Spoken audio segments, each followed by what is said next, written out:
Les énergies alternatives, renouvelables et propres, les énergies alternatives présentent un fort potentiel de développement. Mais il faudra du temps avant qu'elles ne supplantent les autres sources d'énergie. Un avenir prometteur. Comme alternative aux énergies fossiles, polluantes et épuisables, les industriels développent aujourd'hui 5 sources d'énergie. Les énergies solaires, éoliennes et hydrauliques, la géothermie et la biomasse, l'énergie des végétaux et des matières organiques.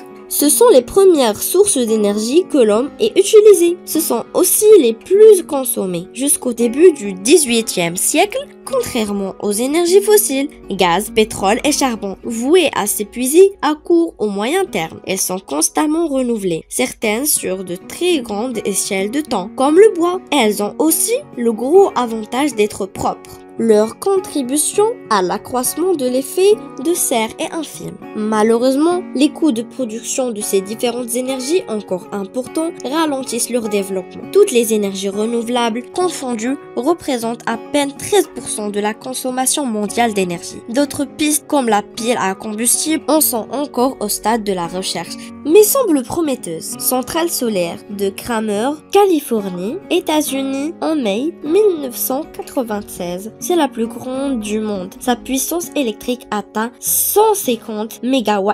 En comparaison, une centrale nucléaire fournit une puissance de 1000 MW électriques. L'énergie solaire. L'énergie solaire peut être convertie en chaleur ou en électricité par différents moyens. En venant frapper des cellules photovoltaïques, les rayons lumineux créent un déplacement d'électrons qui produit un courant électrique. On peut aussi fabriquer de l'électricité dans des centrales ou des centaines de miroirs héliostats font converger les rayons du soleil vers une chaudière. La vapeur obtenue entraîne une turbine qui génère de l'électricité. L'énergie solaire peut être utilisée également pour la production d'eau chaude et pour le chauffage. Des capteurs solaires transmettent la chaleur vers les tuyaux qui l'acheminent vers un plancher chauffant ou un ballon d'eau chaude. Le Japon, les États-Unis et l'Allemagne sont les principaux producteurs d'énergie solaire. Champ d'éoliennes en Chine en 2001, gros consommateur d'énergie fossile, la Chine s'intéresse aussi à l'énergie éolienne. L'énergie éolienne utilise la force du vent pour produire de l'électricité. Le principe des éoliennes est simple. Des pales sont installées sur une nacelle mobile et suivent la direction des courants aériens. Ce mouvement entraîne une turbine